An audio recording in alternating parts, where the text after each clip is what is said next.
The maintenance center gives the Marine Corps the most responsive capability to the fleet of anything that we have.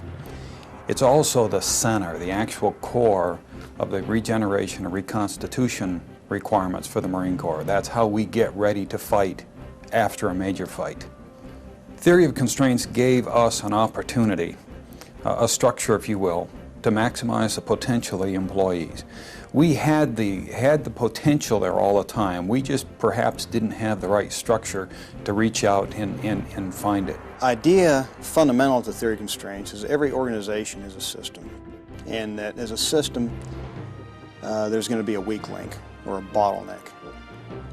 And theory of constraints walks you through the process of finding your constraint, getting the most out of it, subordinating everything else in your organization to that constraint, elevating that constraint, say getting more of whatever that bottleneck is, and then finally going back to square one and finding your new constraint. And it's a process of continuing improvement. Before we implemented the theory of constraints, we was behind schedule, and there was been a bigger and bigger backlog of what we were not producing. Yeah, prior to theory of constraints, we were probably missing our schedule 50% of the time, and going out and working on our customers' equipment and asking for plus-ups after we got started to work was a big problem. It was almost a normal way of doing business around here. One major example is on our MK-48 program, which is a power unit for the logistics vehicle system. It's a heavy hauler for the Marine Corps, and we were having problems meeting the customer's requirement for cost and schedule. We were actually only producing 5 MK-48s per month when we had a requirement to produce 10 per month. We had cost overruns on just about every vehicle we produced. Our customer was basically dissatisfied with our performance. Once the workforce had embraced this theory of constraints, our performance went from not acceptable to be that close to something that's just outstanding. The workforce has taken this just to a new level we've never seen before. Well, since the implementation of theory of constraints, we have not had to go out and ask our customers for any additional money other than what we asked for originally. We implemented the theory of constraints on the MK-48 line, and we went from producing 5 vehicles per month to a high as many as 23 in 1 month. And we actually got ahead of schedule. So far ahead of schedule that our customer gave us 30 additional vehicles to work last year. And we've been able to meet their schedule 100% of the time. Or in a lot of cases, we've completed the vehicles early. Since we've implemented this theory of constraints, since the workforce has embraced it so wholeheartedly, the results have proven to be just absolutely spectacular. The theory of constraints has improved my work, made it a lot smoother, and we're able to produce a lot more. Since I've started working here, I think our work has gone a lot quicker, and our parts are closer by, and they show up on time, and everything's come to us with better quality. To all of those employees that are so dedicated, it has been on their back that this success has been carried. They implemented the theory of constraints. They are the ones who have increased the safety record. They're the ones who have increased production. They're the ones who have ensured the quality for the riflemen in the field. It's just a wholehearted thank you to all of those employees that are so dedicated. We have, as a result of implementing theory of constraints and lean thinking, we've now been giving them all 3 of the major things they want. They want a quality product, they want it within their cost that they estimated and negotiated with us, and they want it on schedule. Matter of fact, we've even gotten ahead of schedule. And we've also reduced our prices on every vehicle we've produced for them and produced additional vehicles with no additional cost to the customers. We probably took our most dissatisfied customer and probably made him our best marketer. He was well pleased with the turnaround that we did on his program, and from that point he went back and started telling other program managers how well we had done, and they need to give us a second look. The maintenance center has improved so much with our implementation of theory of constraints and lean thinking that we're able now to compete with private industry. And we not only can compete with private industry, but we make very good partners with private industry. In the future, is more of a public-private partnerships, and we've been talking with several commercial entities, and we're primed now, and they have come in and taken a look at what we've done, and they're very interested in partnering with us for future workload. The maintenance centers have combined ISO 9000 registration with lean manufacturing, with theory constraints, critical chain project management, with drum buffer road. And they've done it in such a way that it makes sense, all using an MRP2 production management system. Making all those pieces fit together, now that's nothing short of brilliant. We had a very successful 2002. I'm sure we're going to have a successful 2003, but we're looking out to 2010, 2015. If we continue to do the things we're doing, the Marine Corps' depots and the ones in DOD will be around for a long time. To the employees in the Maintenance Center who have carried the load of this success, I would give them a most hearty well done and a thank you.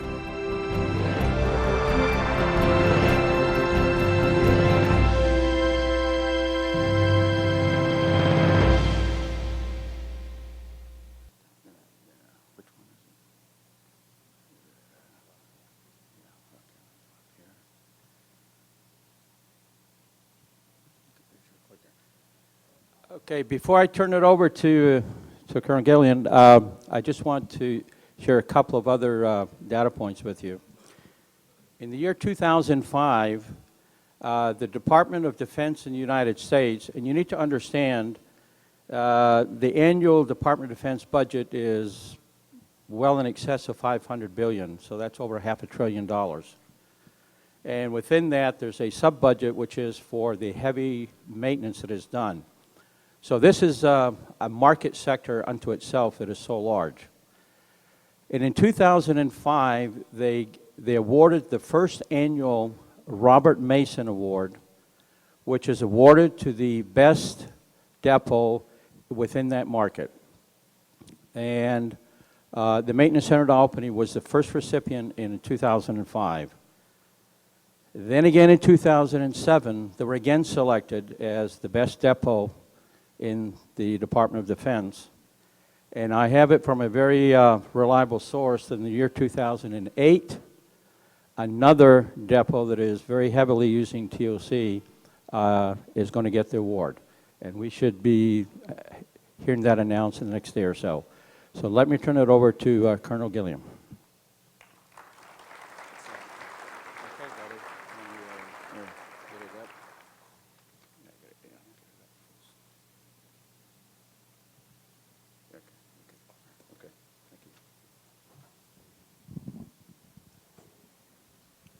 Okay, good morning, everybody.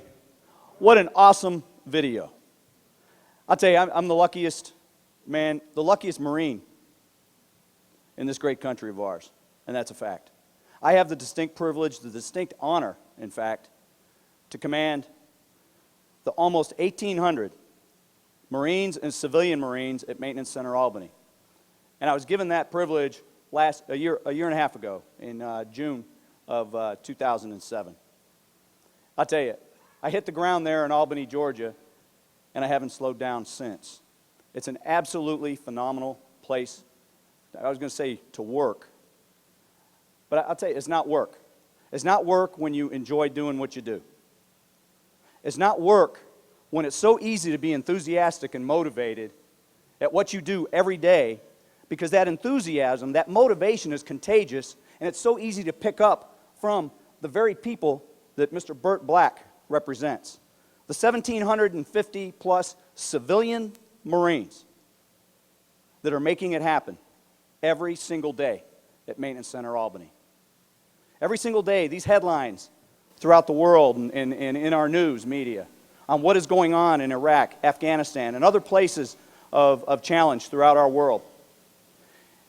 It's a direct result of the people that Burt represents. That Marines, soldiers, sailors, airmen, Coast Guardsmen, and civilian Marines are coming home. And that's not an overstatement at all. That is a fact.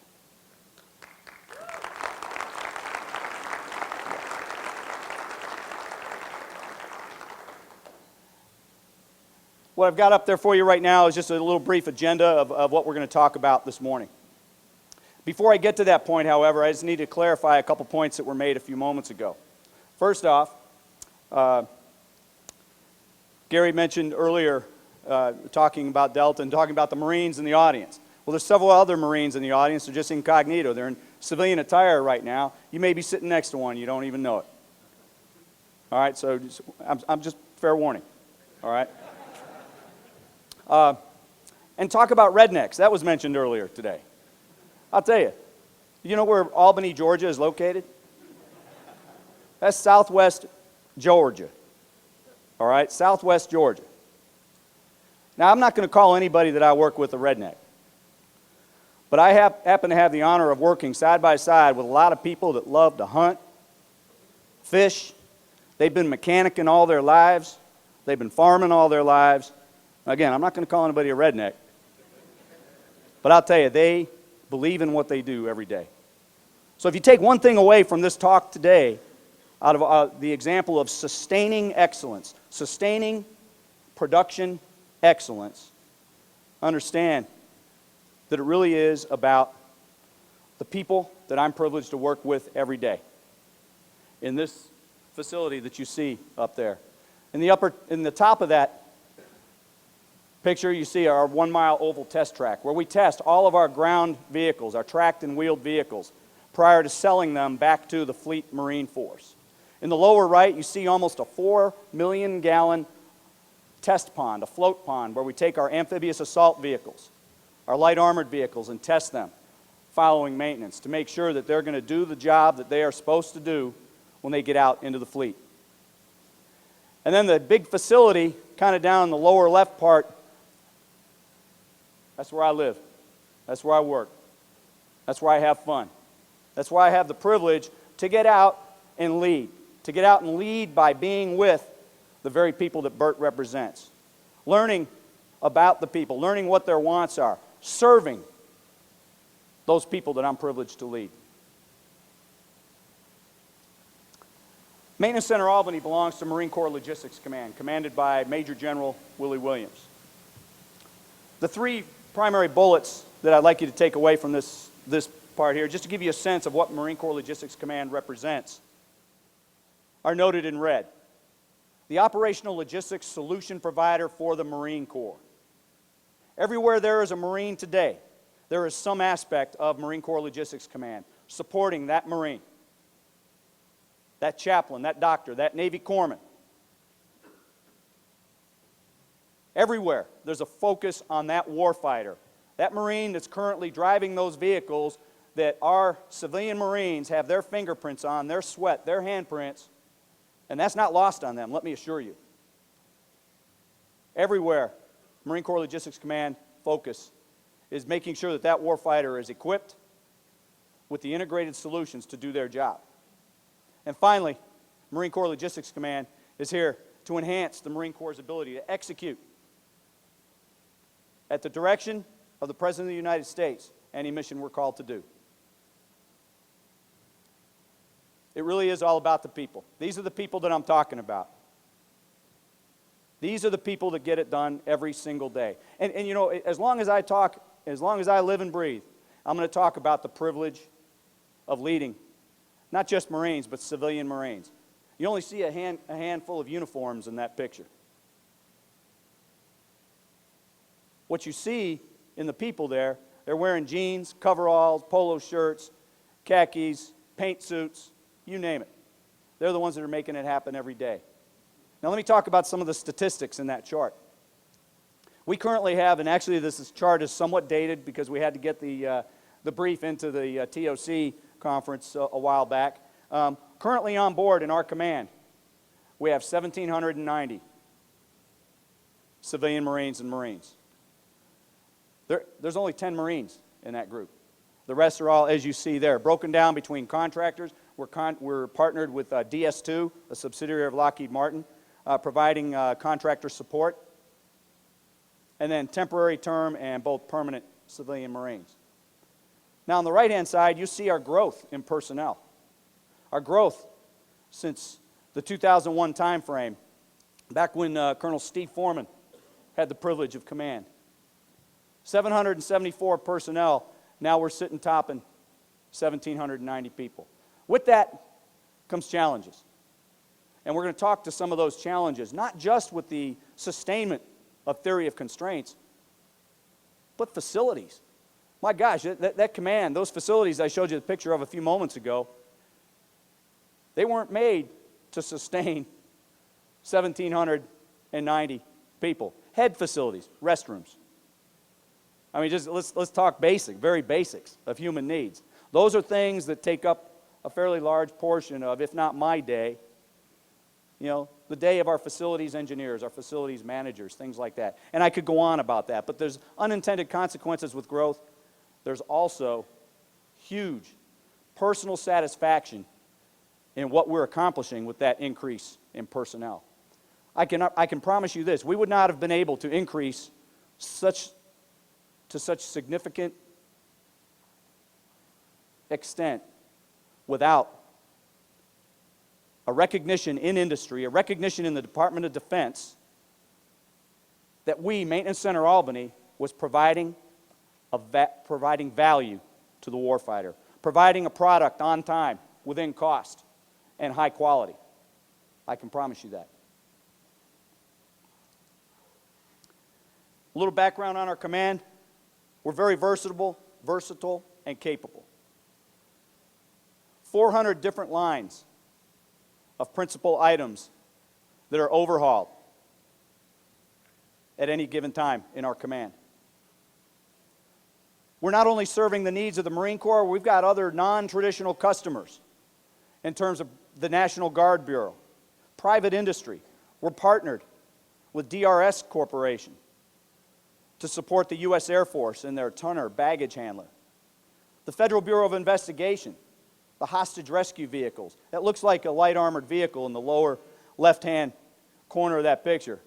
It's not your traditional light armored vehicle, I assure you. In the lower right, the U.S. Navy Seabees, our construction battalions. The Humvees that they use come to Maintenance Center Albany for overhaul. The Air Force, the Track 170 communication suite, both for the Marine Corps and the U.S. Air Force, as well as the Marine Corps equipment that you see pictured above, the MK-48 logistics vehicle system and the amphibious assault vehicle.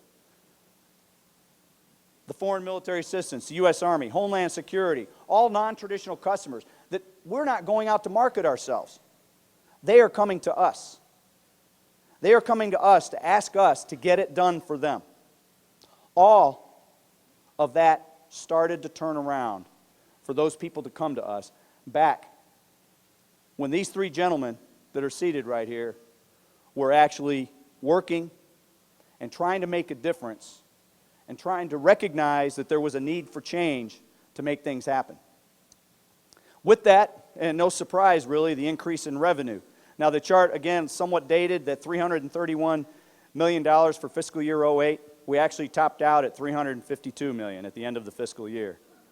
All right, a lot of result due to the war effort, a lot of result of these non-traditional customers, a lot of the result due directly to unanticipated, expedited requirements for the fleet. When a Marine Expeditionary Unit is floating and that Marine Expeditionary Force commander at Camp Lejeune or Camp Pendleton calls and puts his finger in my chest and says, I need 30 Humvees to be able to be overhauled, armored, and ready to be loaded on a ship in 2 weeks.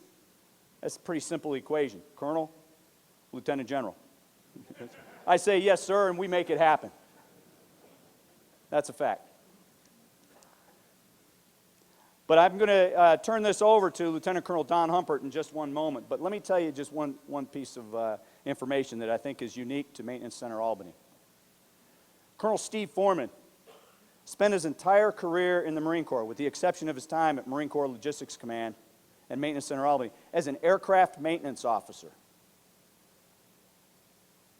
Prior to June of 2007, I spent my entire career, 30 years in the Marine Corps at the time, fixing helicopters and jets as an aircraft maintenance officer. None of those pieces of equipment you see pictured there fly. None of that flies. We're working on it. It doesn't fly intentionally anyway.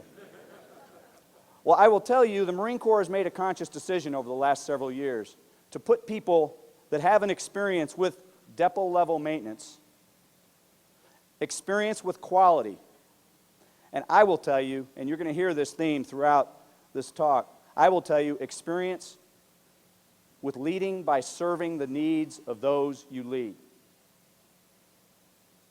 Getting to know the people, getting to know what their needs are, getting them to believe that they can do things that they never thought possible. And it's all about getting close to them and knowing them. And that's what you're going to hear as a theme through this presentation today. And one more unique point, and I'll turn this over to Don Humpert. I had the distinct privilege of implementing airspeed into Marine Aviation Logistics Squadron 11.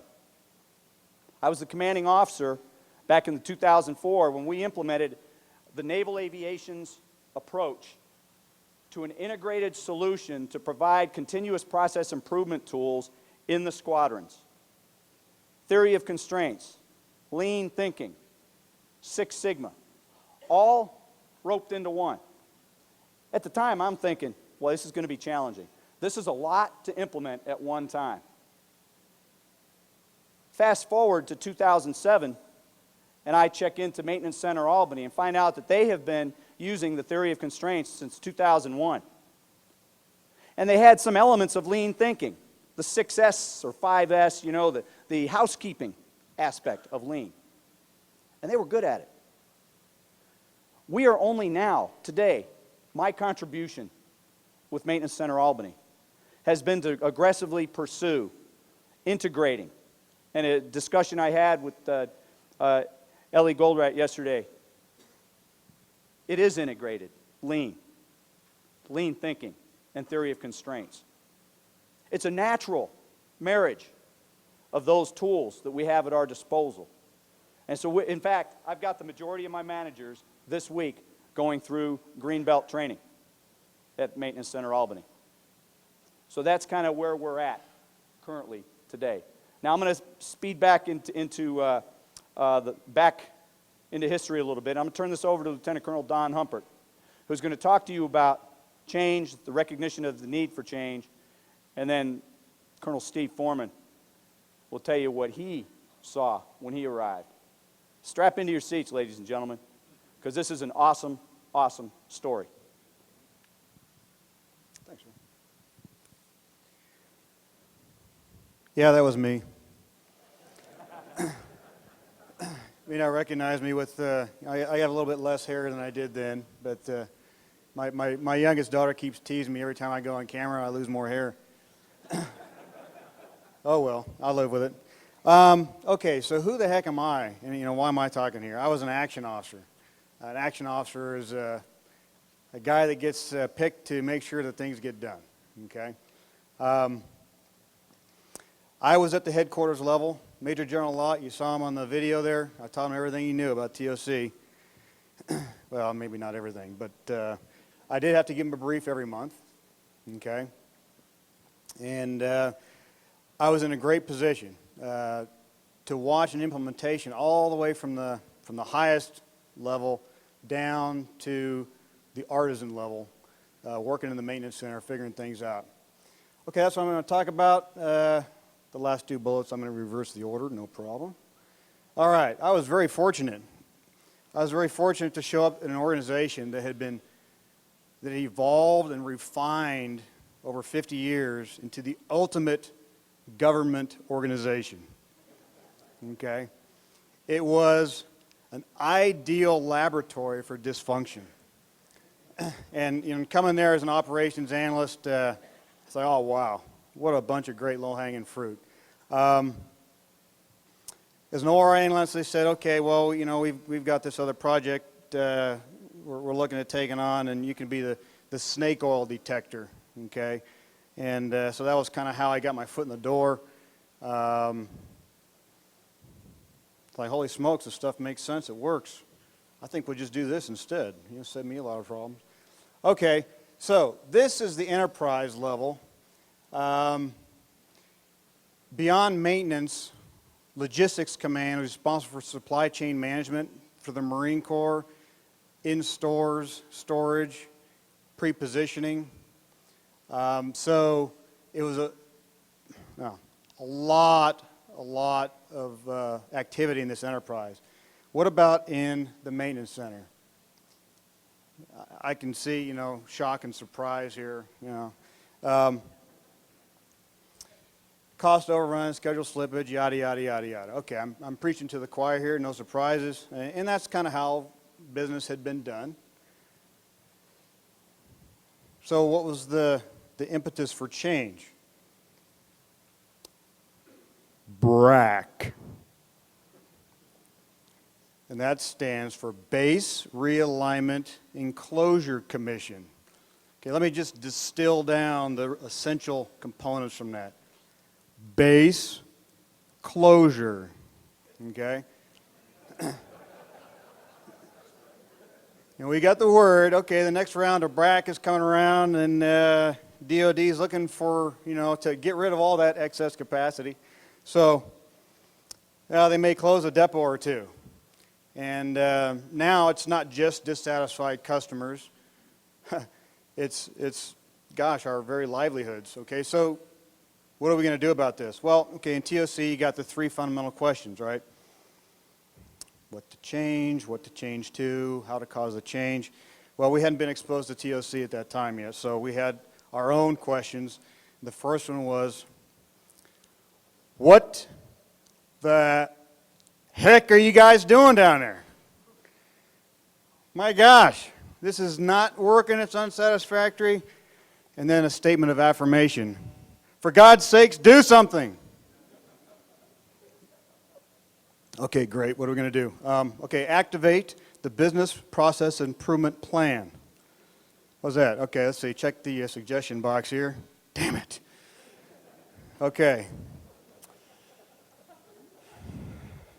You got to roll the plan B.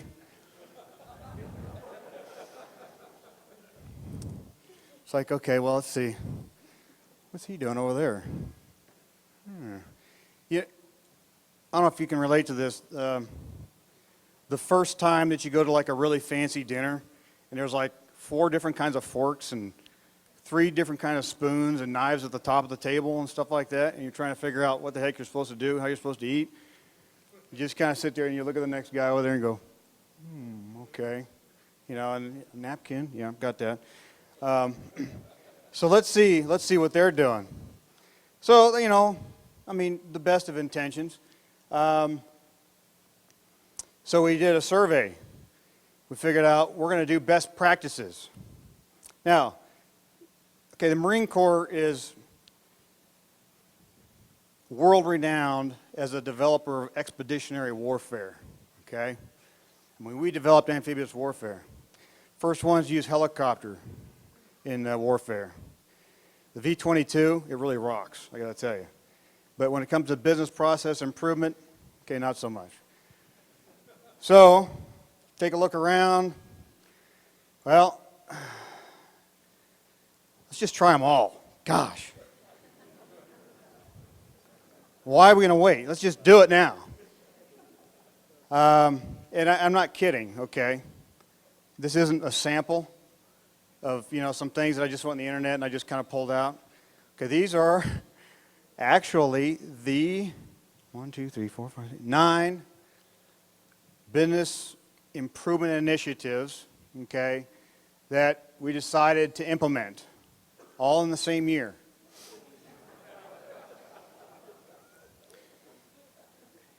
Yeah, I can tell that you're laughing because, why would you need to do TOC after,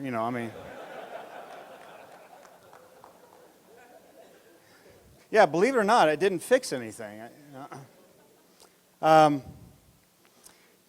Yeah, somehow, going down and say, I'm from headquarters, I'm here to help. It was rough. Okay, now this all happened before I got there. Okay, so. Well, then what? Well, somebody learned a little bit about TOC. And the more we got to talking, the more the ideas percolated up top leadership and realized, oh, geez, wish we would have known this, a year ago. So, what was our strategy? Well, first of all, we clarified what to change. Now, the ultimate government organization, talk about stovepipes, talk about measurements, and talk about efficiencies. Oh my goodness.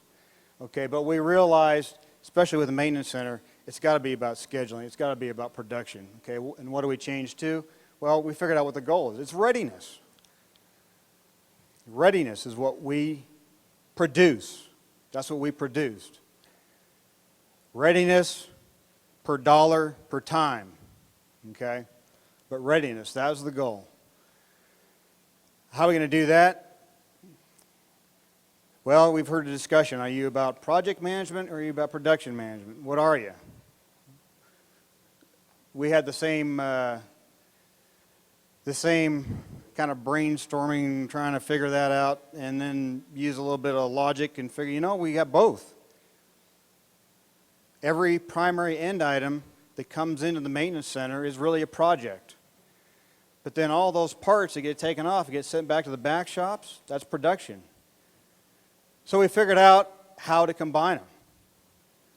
And I wish somebody had a book on it at the time, but it was a good experience in itself. So each PEI became a critical chain project,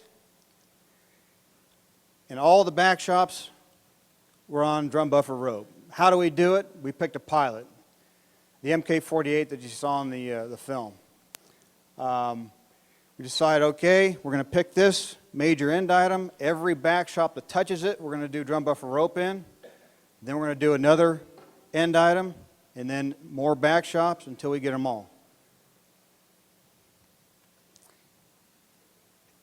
We didn't want to just bring a contractor in to train. We wanted to bring in somebody to train and then teach us how to train so that we had our own ability to maintain the success, train our own people. And it was a culture change. I got to tell you, that didn't help. Okay, TOC was number 10. Okay, and you know, talk about resistance to change. Yeah, we don't have rednecks. Yeah, I'll put my rednecks up against your rednecks any day. Okay, but the steps to buy-in, and the bottom line is the proof and the performance. Okay, that's what got people on board. So, from the headquarters level, what did the headquarters contribute? Well, asking the right questions. Okay, asking for the right measures. Okay, up until we started this, the maintenance center never missed an induction.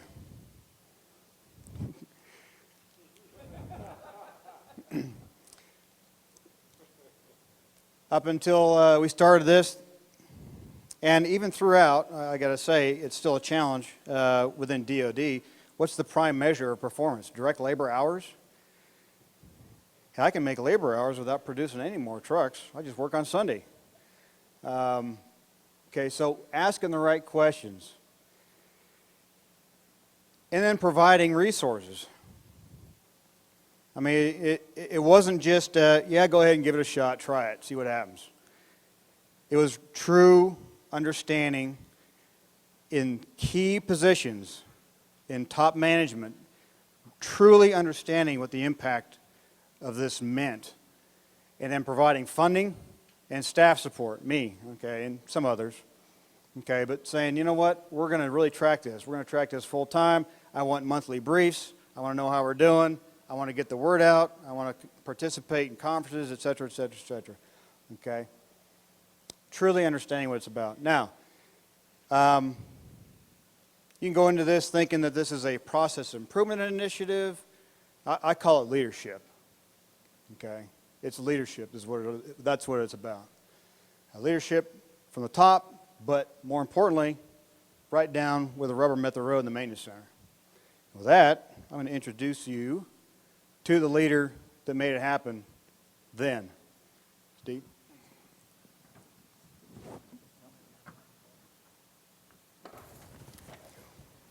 Yeah.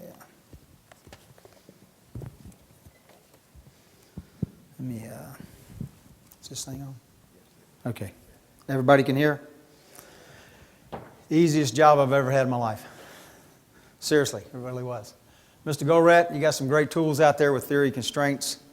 I totally embraced them. I went through the training prior to going down to the maintenance center. What they didn't tell you was that I was assigned to the headquarters staff as a director of ops and as a chief of staff for a while. So when I moved down to the maintenance center, I had a little bit of say-so about what the top management said about the maintenance center.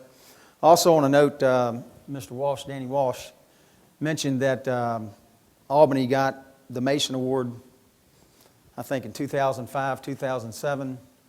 For those of you that don't know it, FRC East, I'm currently employed by FRC East. Our H1 program got it for 2008 and received the trophy last year.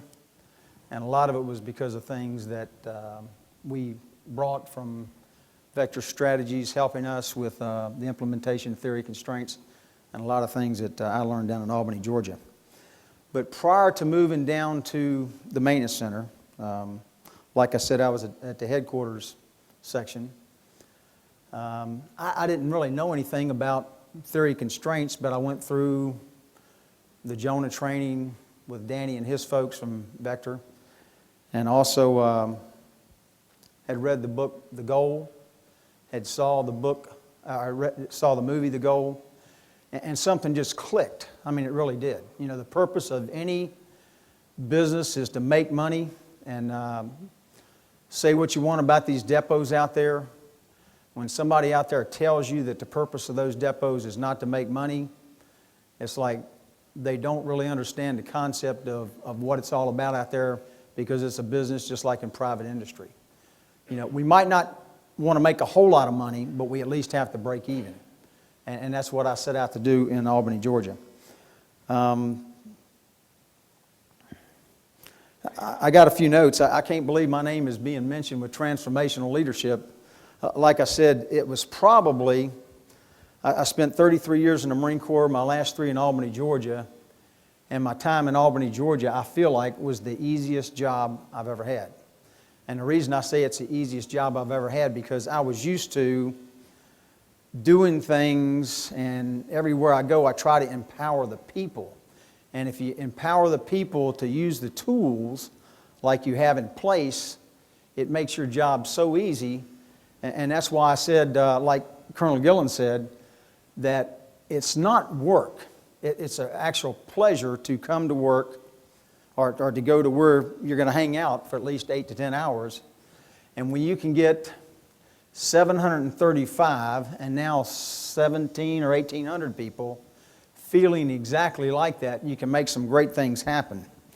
I started off with 735 people when I took over the depot. One of the first things I did was test some folks that were there in the senior leadership. I didn't have any previous dealings with the depot whatsoever. When I was told that the depot was on the base, I had to ask somebody where it was, and they said it's about a half a mile over that way down in the woods. And Don's probably heard me tell this story, but by riding by the place and taking a look at it, it looked like the Defense Reutilization and Recycling Center, didn't it? And it's like, I can't believe I'm going to go down there and work, and that's the maintenance center. So I spent 4 days prior to taking over. I called them up and said, hey, I'm coming down. I don't want any briefs. I don't want anything. I just want to be there. And what I did, I got out there in the workforce and started just walking around, meeting the people, asking questions. And I came up with a whole list of things that I thought were problems or concerns that I had, because I'd never really been put in a position like that to where so much responsibility and so much to do to make things right, and I wasn't sure how to go about making the change that needed to be made. I just knew that it had to be a change. Well, one of the first things I did, I had a person who had been there as senior management, and I tested this person. I tried to pick his brain, is what I tried to do. So I tested him a couple times, And person had been there something like 22 years, had been in the senior position of authority for 8 years. And I started asking him questions, and he started telling me about the organization, and I took him for a walk around the craneway or the hangar and out on the flight line. It's really, what do you guys call it, a ramp or something like that? Okay, I called it a flight line because I'm from an aviation community. And I found out this guy didn't know any more about Maintenance Center Albany and what was going on out there in the workforce than I did. So I called the general up and says, hey, General, I says, I'm moving this guy. And I called the previous boss, who was up being his chief of staff, says, hey, I'm moving this guy. And they said, hey, Steve, man, something wrong with you. You don't know anything about a depot. And I said, well, look, I might not know anything about a depot, but I'll take my chances because this guy don't know as much as I do. So I moved him and just called the general up and moved him, and no firing, nothing like that, because you can't do that in civil service in the government. But it sent a big rumblings throughout the workforce there. I mean, it really sent a shockwave through. And I already knew that I needed somebody that, because I'd only planned on being there for 2 years before I moved on, retired or something like that. So I had to hire somebody that was going to take this place to new levels, and I wasn't sure exactly who that person was going to be. To make a long story short, I picked a guy out of the financial section. His name's Trent Blaylock. He's probably one of the finest gentlemen I've ever met in my life. And I spent almost 2 years making this guy a Marine, although he had never served a day in the armed forces, and he's still there today doing great things. My primary job when I got to take over as the commanding officer was basically empowering the people. Let me see if I can, okay. This was me right here, right there, organization head. I flipped the organization chart totally upside down. Didn't tell anybody I was doing it, really to myself. I didn't know I was doing it. It's just I know that I'd been in organizations before that if you empower the people and you have the tools in place to fix processes and you open up the communication, I mean truly empower your people to speak up, you can make some great things happen. And that's exactly what we did. Convinced the management right off the bat that if the artisans, mechanics, anybody else out there was complaining about anything, that it's our fault. Because our job is to provide those folks the resources, parts, materials, manpower, whatever you need to do your job. And that if they were complaining, it's our job to make sure that they got what they needed. Supervisors. I had a department head that had gone for, I think, a total of 14 months without even talking to at least some of his supervisors out there. They made him go through different layers of chain of command, or whatever you want to call it, secretaries, to get an answer back to him. And so if any of you ever heard of Dale Carnegie in his book, How to Win Friends and Influence People, I introduced some of our folks to that and says, hey, from now on we're going to do things a little bit different around here. We're going to subordinate everything down to the folks out there on the shop floor. But anyway, I just flipped the organizational chart upside down. Our customers, first and foremost. But right after our customers came the people.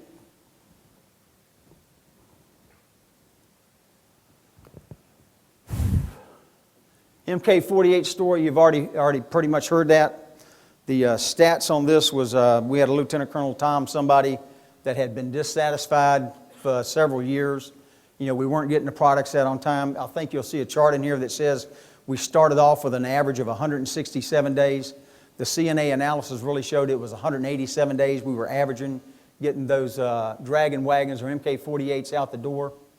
One of the things we didn't do was once we did the MK-48s, we didn't let inertia set in. We had other product lines out there. We had other dissatisfied customers. So we took this LAV. Almost immediately after I took over, we had this Colonel Tom Lytle. He was a program manager for the LAVs. What's the LAV stand for? Light Armored Vehicle? Light Armored Vehicle. From an aviation guy, I'm used to F4s, A4s, Harriers. I didn't know any of that ground stuff. I just knew it was stuff that needed to be fixed, and I knew how to get people to fix stuff, and I knew the supply system a little bit. Uh-oh. What happened here? Time out on me?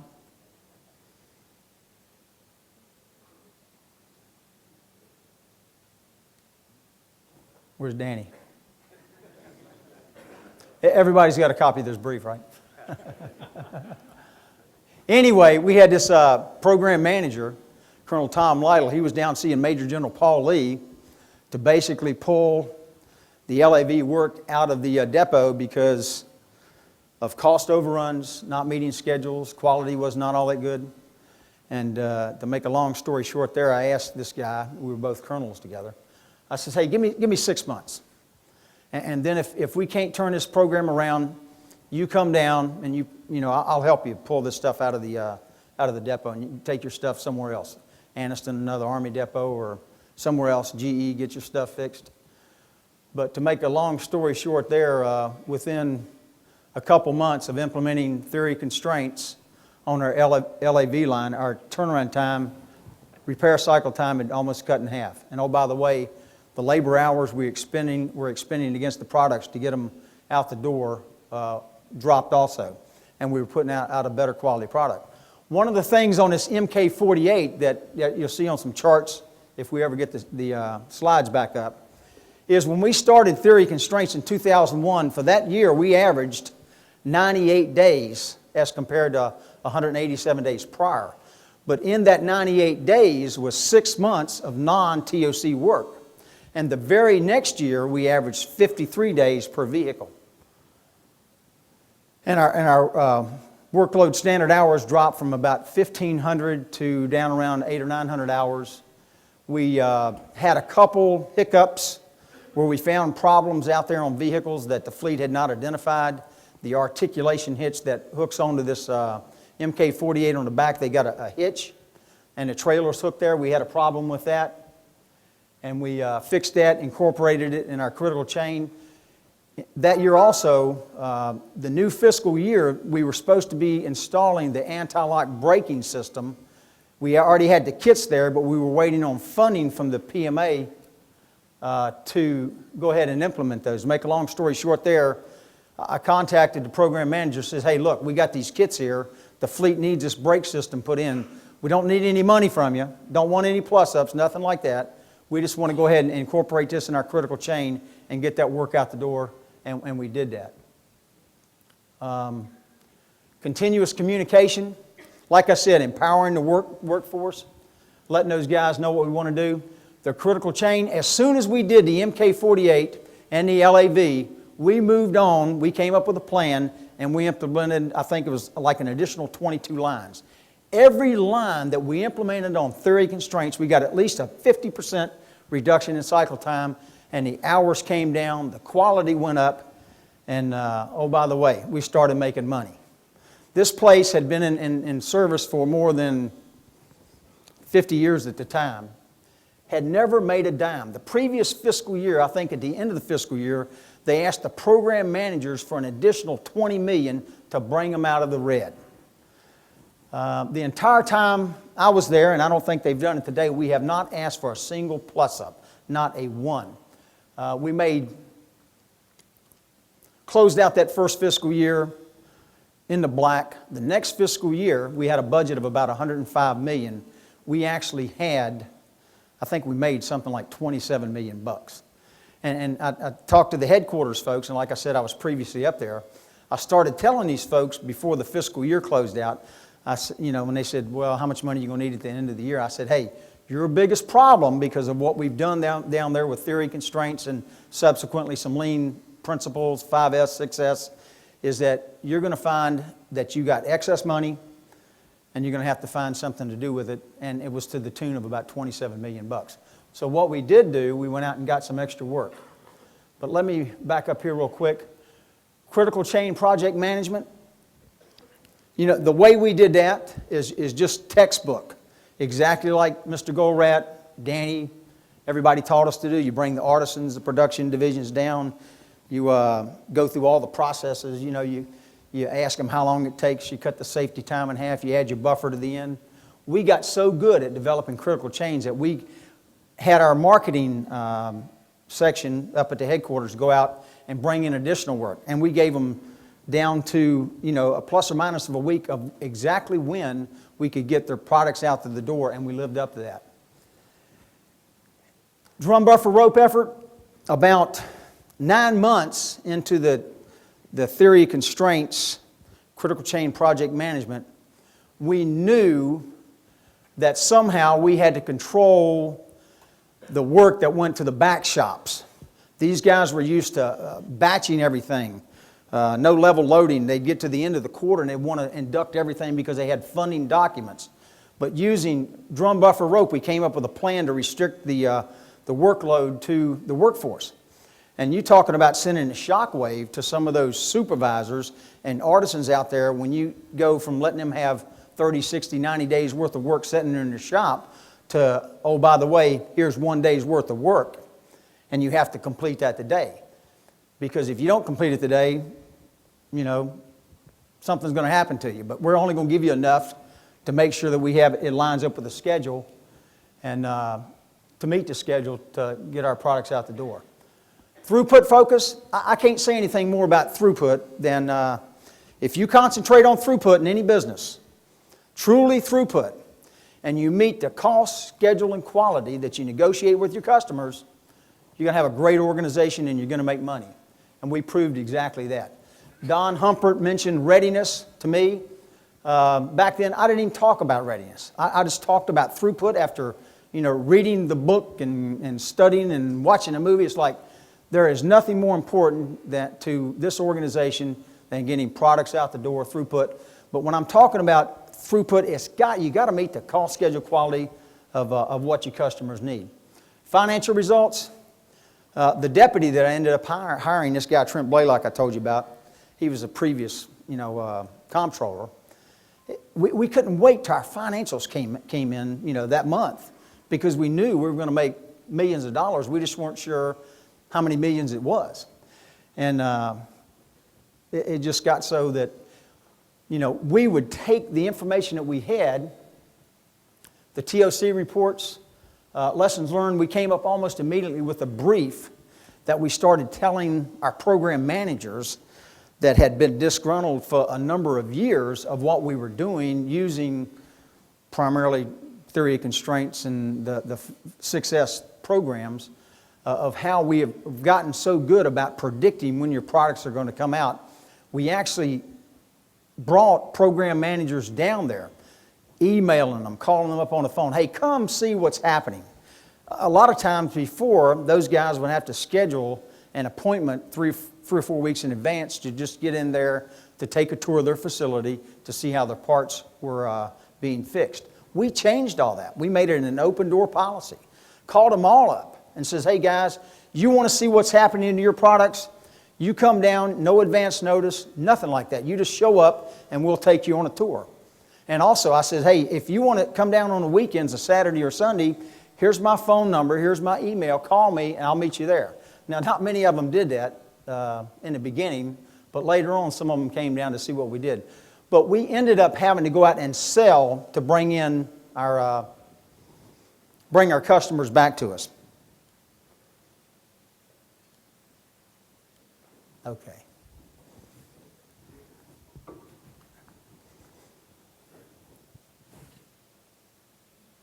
Nope. This is the brief that we gave to this the MK48 guy, the 38-page brief of excuses of why we weren't meeting his cost, schedule, and quality metrics the previous year in 2000.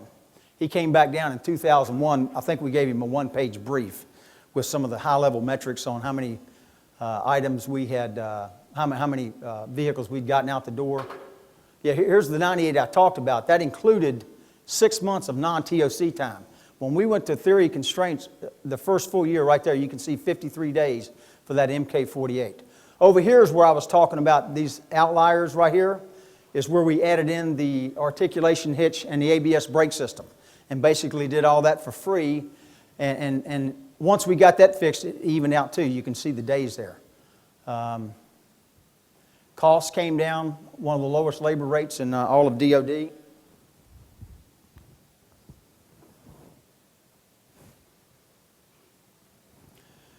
The LAV, I think I've already told you about that with Colonel Tom Lytle. Our turnaround time was just atrocious. I mean, this is 2001, and we started some of those vehicles in that year, but the majority of those vehicles that were completed were not TOC vehicles. And you can see what happened once we did the TOC implementation. The 6 months that I asked this guy to give me, reduced cycle time, 231 days down to 116 days. You saw the guy, Darren Jones, the gray-haired guy, talks with that southern drawl. He says, you know, turn this guy into our best marketer. He's talking about our LAV guy. He came back 6 months later, and the only reason he came down there was to go out and play golf with me and some of the other folks and just tell us he wanted to go out and meet the workforce. You saw the movie The Goal where Bucky Burnside comes out and shakes hands. Well, that's what Tom was doing. So we lived that story. Improved readiness or throughput. The first full fiscal year, we got down to the August-September time frame. And what we had done, we had become so proficient, so productive, that we were about to work ourselves out of work. Had plenty of money left over, but the ramp out there, the back shops, the people were asking me, hey, where's all the work? Where's all the work? It was gone. We were getting it back out to the fleet. And the fleet was happy. But the thing was, I knew we had to do something drastic because, and I realized this up front, and I knew it before because read the book and saw the movie, we had a marketing constraint, and we really did. So I went out to, at the time, Brigadier General Cramlett. He's now a 3-star up at Commandant's Chief of Staff, I think, right? Okay. And I says, hey, sir, you know, we need more work, and here's why we need more work. We're down to about 1 month carryover in this depot, and here we are coming up the end of the fiscal year. I need something to keep my folks busy. We had a sister depot on the West Coast who weren't quite as successful as we were in implementing theory constraints. To make a long story short, we ended up adding 30 MK48s, the 10 trailers, MK15 trailers. This added 4 LAV 25s and 2 proof of principle vehicles. This is where we were waiting on almost $500,000 of funding from the program manager to implement this proof of principle on these LAVs. We said, hey, look, we don't need any money, just send us the vehicles, we want to go ahead and do it, and we did that. MK added 4 MK17 trailers, completed 17 C tractors. And this is where we got so good by doing the critical chain and projecting when our products would get out the door that our marketing office up the street, we took on, I think to start with, 3 vehicles. The first one came out a week early. The second one, they came in for a ceremony to tell us how good we did. And we already had the second vehicle sitting there, and I think we were like a month early. And these guys were so used to waiting on excuses from somebody else that they just couldn't believe it, that they added more workload to our schedule. The Hemmets is something else. We went out and grabbed workload from somebody else. The Humvees the same way. You know, when you talk about ahead of or on schedule for all TOC production lines, after our first 2, the MK48 and the LAV, we immediately came up with a plan and added, I think it was another 22 lines. Every one of those lines had the same metrics. And then subsequently, I think now we have over 37, 38 lines on theory constraints. Reduced repair cycle times by 50%. Reduce the WIP, quantity of assets in the and the maintenance center by 50%. All good metrics.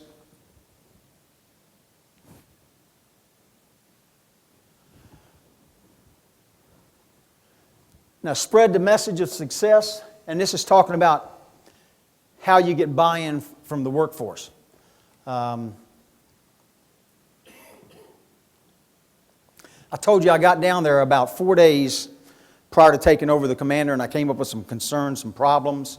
Once I validated and verified these, and I did that by going and talking to previous commanders, previous department heads, anybody else that I could talk to, says, hey, these are some of the problems I think that we have down there. You know, cost overruns, you know, the quality was not as good as it should be. Too much overtime. I heard a gentleman talk about overtime. The second or third week I was there, we were working overtime. I think we had 149 people working. We were on the alternate work schedule where they worked Monday through Thursday one week, and then the next week they worked Monday through Friday, but they got off an hour early. But they had used that extra work day on that one Friday to work overtime on a Friday and a Saturday.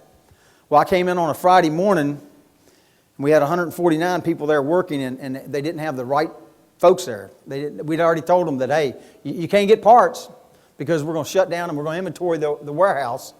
Didn't bring in the crane guy. Just a multitude of problems. So I checked with the union. Bert can attest to this. A guy by the name of Lamar Fellows at the time. I said, hey, Lamar, these are the problems I'm having with this workforce. We don't have a plan for working this overtime. It's just a matter of what I'd already found out was somebody needs a new boat, fishing rod, Christmas is coming up, so we want to work overtime. I says, hey, when we come up with a plan to work overtime, we're going to work overtime. So I checked with the union and says, hey, what have I got to pay these folks up to go ahead and send them home? And to make a long story short there, I sent them home at 10:30 that day. And I mulled this over the whole weekend. Did I make the right decision? And it's like, I can't believe, here it is, I think it was September or October, and we had the holidays coming up. And I was sitting there thinking, man, I got family, and these guys got kids and stuff like that.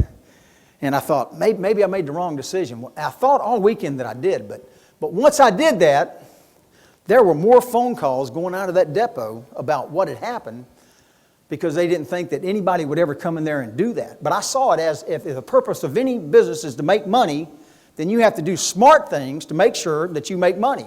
And working overtime for the sake of working overtime is not one of them. And thinking that I made 149 people angry or whatever, I come in Monday morning and it's like it was a relief to the workforce to find out from the other 550 some that I actually did that.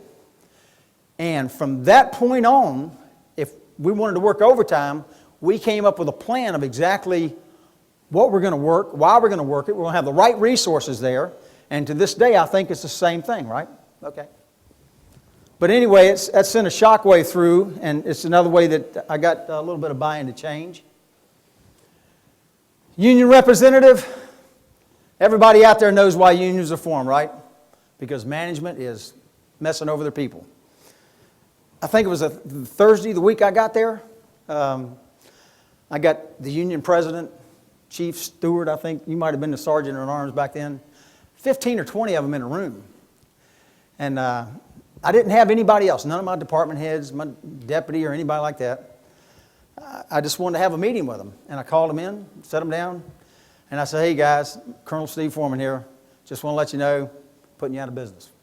You know what I said, Bert? And they said, what are you talking about? I had a couple of the people there, the chief steward, senior steward, right? That Jimmy Hoffa had nothing over on these folks because all they wanted to do was fight. But I already had an in with the president. This guy by the name of Larry Dowd, he died a couple years ago of lung cancer. But anyway, me and this guy sat down and we discussed things. And I says, hey, Larry, I can promise you from this day forward, we're not going to mess over our people. Matter of fact, it's just the opposite. I came and let the union folks attend the meetings. We went out, myself and Larry, we went out to the base who had the third-party grievances. We brought 3 of them back. I think that's what we're out there, that had been lingering for years. We solved those. And for the next 18 months, 0 grievances. If there was a grievance that was filed, it's because we told them to file a grievance just so we would have paperwork with the labor relations and we pretty much knew what the outcome was going to be of stuff like that. But anyway, we partnered with the union to make the organization work, and it's continued on today. That's one of the reasons that Burt Black is here to attest to that, being the great American that he is. Where it talks about incorporated TOC methodology, everybody talks about policy constraints and stuff like that. When you're the commander of a depot and somebody says, well, our policies won't let us do this, well, guess what? As a commander, you can sign off and you can fix policies, and we did a lot of that stuff back then. But that took care of the policy constraints.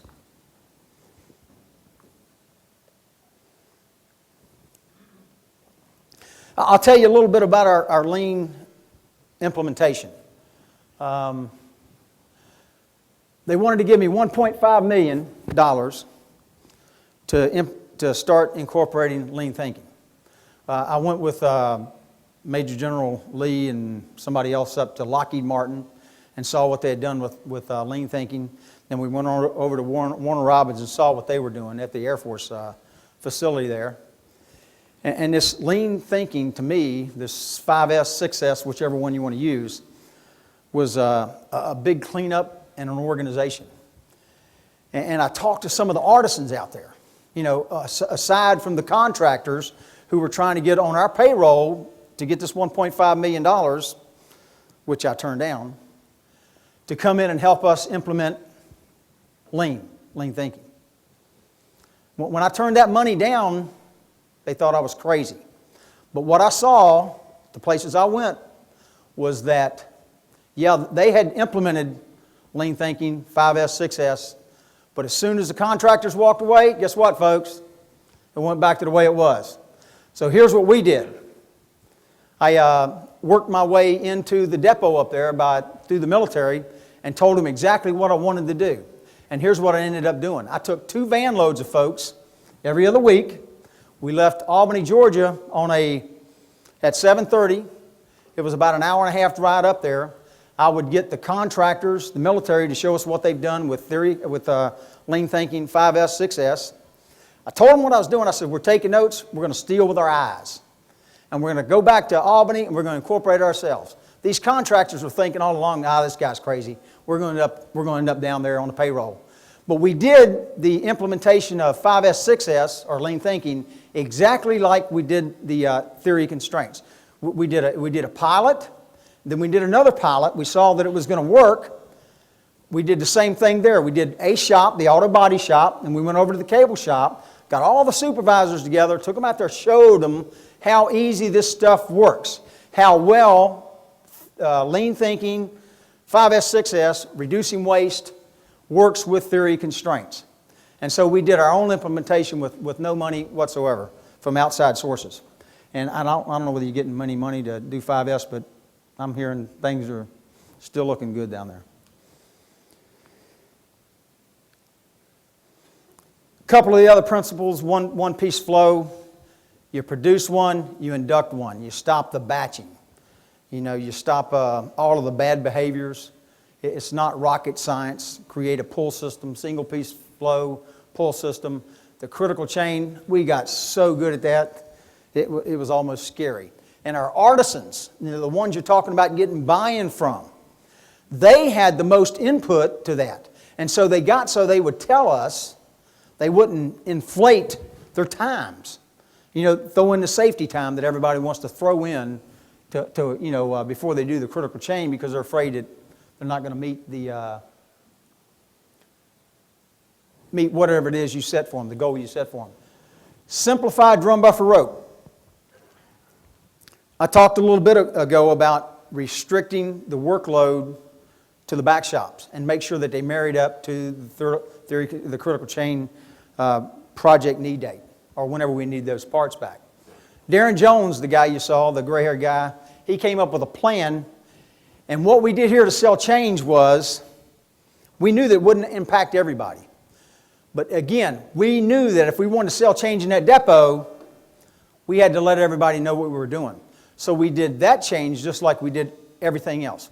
We brought people in, about 30 to 40 at a time, set them down, told them what we were going to do, restricting the workload to the workforce, You know, setting up the daily queues, weekly, long-term, extra long-term, things like that.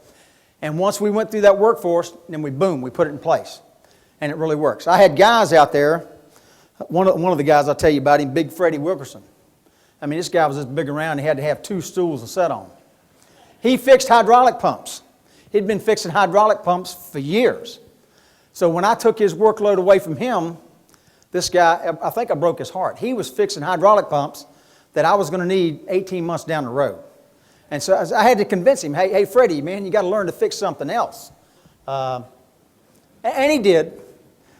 But sometimes you have kickbacks. Luckily, we didn't. Every organization you go into, if you're not meeting the schedules, it's supply's fault, right? I'm in an organization right now that if you go in and you ask 90% of the people what's wrong, it's a parts problem, right? Why don't we just take all the parts people out there and shoot them?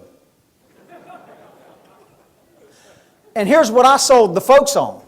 Yeah, it might be a parts problem, but anywhere, you know, you're talking about parts, whether it's planning, whether it's forecasting, whether it's putting a piece of gear on a piece of equipment, there is a single person that is probably keeping you from getting what you need. And if you don't take no for an answer and you find who that person is and you plan properly and you forecast properly, guess what? You're going to get your parts. And we tested that. Shortly after I got there, I says, hey guys, you say it's a parts problem. When I was giving my briefs to everybody says, sir, you can fix everything right now, but you can't fix the parts problem. I said, well, give me your top 10 things that you can't get parts for. And would you know when they gave me that list, within 24 hours, we had every one of those parts that they needed? How can you do that when they've been waiting months for parts? As long as you got money and you got vendors out there, guess what? You can get parts. Anybody disagree with that? Because people want to make money. And so the thinking changed. I mean, it changed to where they would not take no for an answer. We'd call somebody up and somebody would say, man, I can't get it for you. I said, well, I'm going to find somebody that can. And that's the attitude that we took and started changing everything from it's a parts problem to it's a people problem, and then we can solve people problems. And we did. Any questions on supply? Make versus buy decisions. Another common sense thing. We were fixing fuel injectors on the 1760 engines and taking about 2.5 hours to do it. We found a vendor that would give them to us for $25 a piece. We were paying somebody about $300 or $400 to fix these things. And so when I took that repair away from the folks and you explain it to them like it's a common sense thing, the guys that were fixing fuel injectors it was okay to fix something else. But you have to let them know up front why you're doing it. Because if you don't, you're not going to get buy-in. Okay, time. Okay, time. We got to go to lunch. Now, this is where I was talking about the drum buffer rope effort. Setting up the daily queues where we went to the daily releases for the parts just to make sure everything marries up. Is that fast enough? Any questions on that slide? Again, theory constraints, throughput up. I mean, I can't talk enough about the high-level metrics. You want throughput up, you want your operating expenses down, you want your inventory down, because we all know inventory costs money, and you want your quality to be a good quality product. If not, you're going to be out of business. But all of these metrics, whether it's customer satisfaction, direct labor hours, repair cycle time, WIP total repair costs, were all in the right direction. Oops. Variation, this is just quick. In 2001, 192 days variation in the MK48, and you can see what they've worked it down to. 38 days as of FY07, and these are the different percentages. Sounds like Six Sigma stuff, doesn't it? Anybody not know what the 5 focusing steps of TOC are? We actually used them, folks, and they work. Again, metrics that if you concentrate on throughput and you convince your workforce that they're empowered and they're allowed to communicate, you can make some great things happen using theory constraints.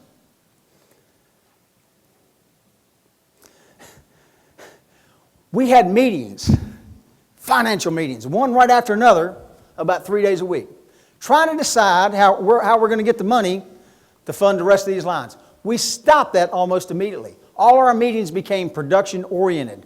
What can we do to increase throughput? Where do we need help from? Where do we need parts from? So all of our meetings became, instead of financially driven, were production-driven. And again, the reports, the scheduling, using critical chain project management, drum buffer rope, they all work.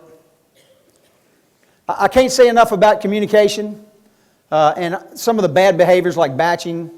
The buffers, whether it's a physical buffer or a time buffer, you need to incorporate those in there. I'm sure you folks know as much as I do about that. Challenge, when to say no, you don't say no. If you get no, you go somewhere else. Training and education. The workforce, like I was telling you about our drum buffer rope effort, we included everybody.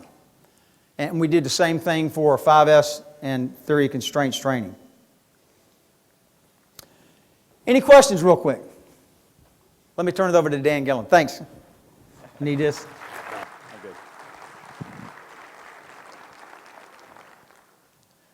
Okay, everybody. It's all about passion.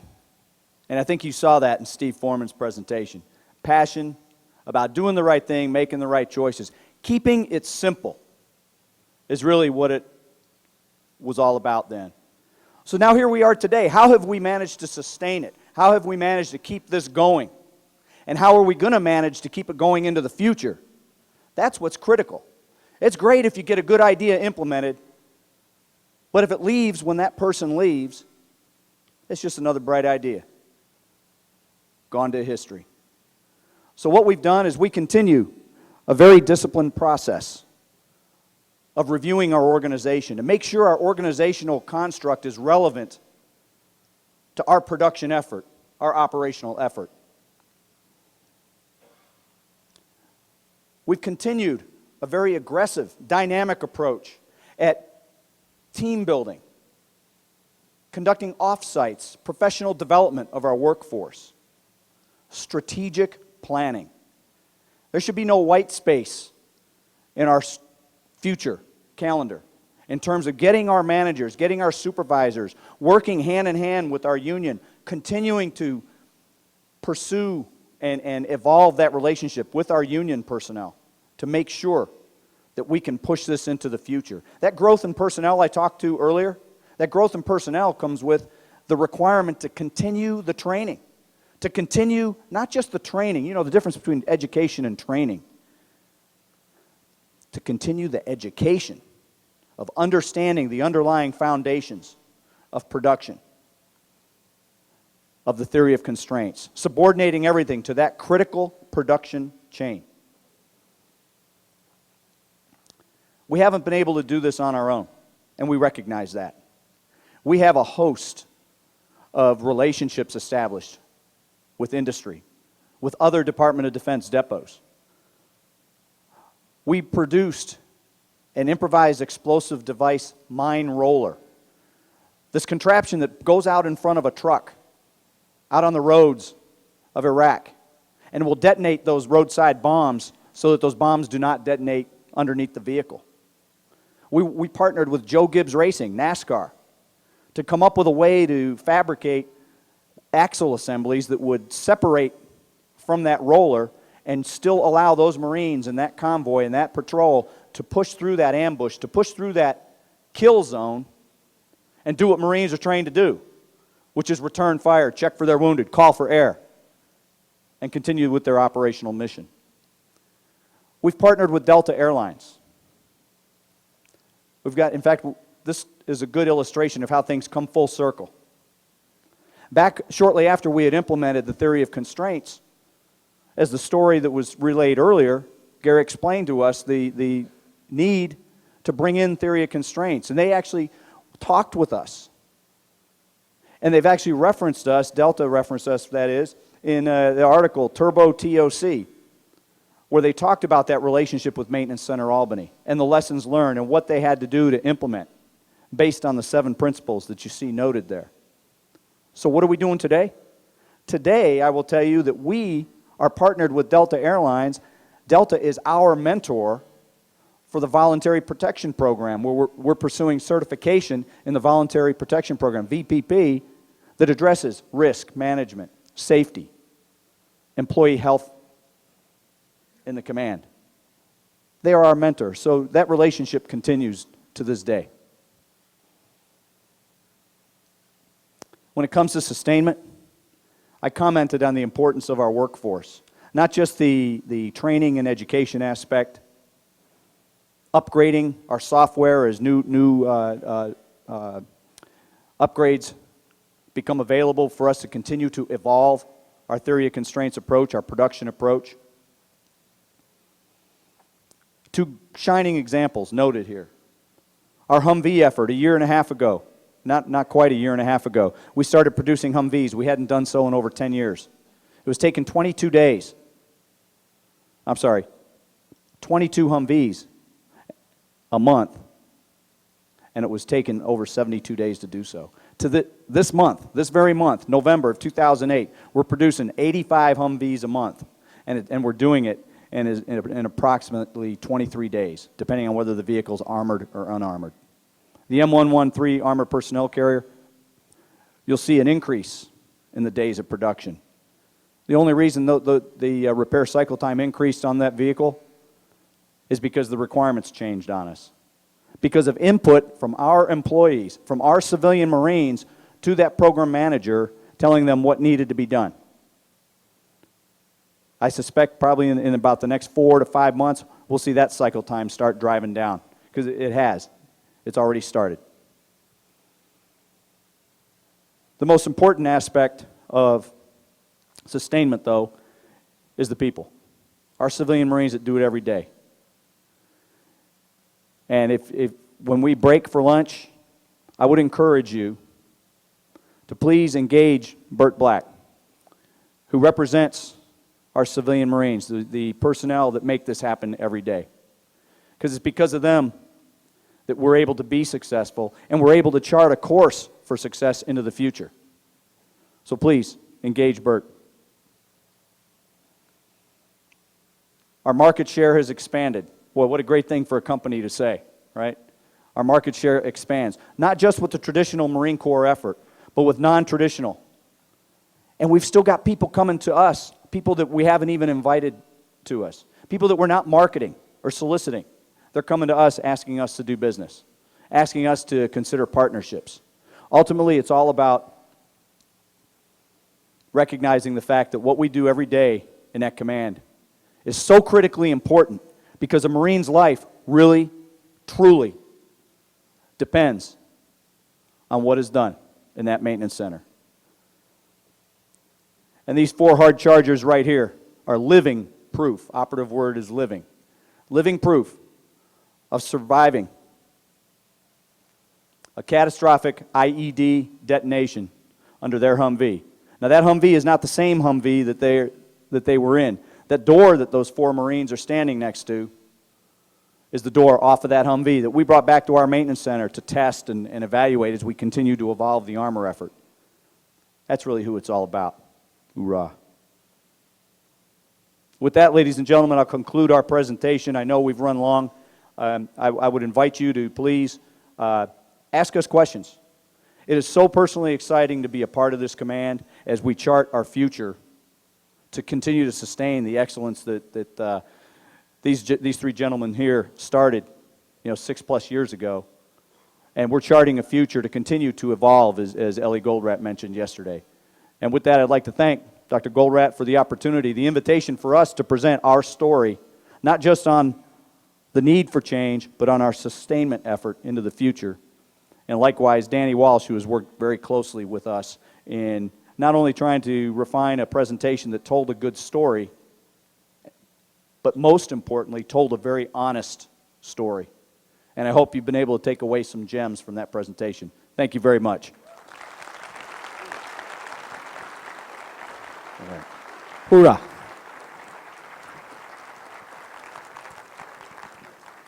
Well, I got goose pimples. Anybody else in here got goose pimples?